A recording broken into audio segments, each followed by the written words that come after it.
രാഹുൽ സഭയിലെത്തിയതിൽ പാർട്ടിക്ക് ഉത്തരവാദിത്വമില്ലെന്ന് K Muraleedharan. Parliamentary പദവിയിൽ നിന്ന് പുറത്താക്കിയതാണെന്നും നിയമസഭാ സാമാജികൻ എന്ന നിലയിൽ രാഹുലിന് വരാനും വരാതിരിക്കാനുമാകുമെന്നും എം ഹസൻ പ്രതികരിച്ചു. കെപിസിസി പ്രസിഡന്റ് പറഞ്ഞതിൽ കൂടുതൽ ഒന്നും പറയാനില്ല എന്ന് ഷാഫി പറമ്പിലും കെപിസിസി നേതൃയോഗം ചർച്ച ചെയ്യുമെന്ന് കൊടിക്കുന്നിൽ സുരേഷ് എംപിയും പറഞ്ഞു. കേരളത്തിന്റെ ചുമതലയുള്ള AICC general secretary Deepa Das Munshi വിഷയത്തിൽ പ്രതികരിച്ചില്ല. പാർട്ടിയിൽ നിന്ന് മാറ്റി നിർത്തിയ ഒരാള് അദ്ദേഹം സഭയിൽ വരുന്നതിനെക്കുറിച്ച് പാർട്ടിക്ക് അന്വേഷിക്കേണ്ട കാര്യമില്ല. കാരണം പാർട്ടിയുടെ ചട്ടക്കൂടിലല്ല അദ്ദേഹം.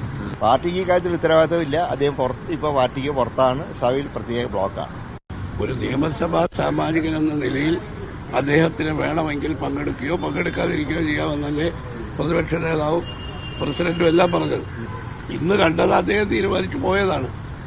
കേരളത്തിലെ കോൺഗ്രസ് പ്രസിഡന്റ്, പാർട്ടിയുടെ പ്രസിഡന്റ് പറഞ്ഞിട്ടുണ്ട്, പാർട്ടി എടുക്കേണ്ട നടപടികൾ എടുത്തിട്ടുണ്ട്. പോണോ വേണ്ടേന്ന് അയാൾക്ക് തീരുമാനിക്കാമെന്ന് കെപിസിസി പ്രസിഡന്റ് പറഞ്ഞിട്ടുണ്ട്. കോൺഗ്രസ് പാർട്ടിയിൽ രാഹുൽ മാങ്കൂട്ടം ഇല്ല. പാർലമെന്ററി പാർട്ടിയിൽ നിന്ന് അദ്ദേഹത്തെ മാറ്റി നിർത്തിയിരിക്കുകയാണ്.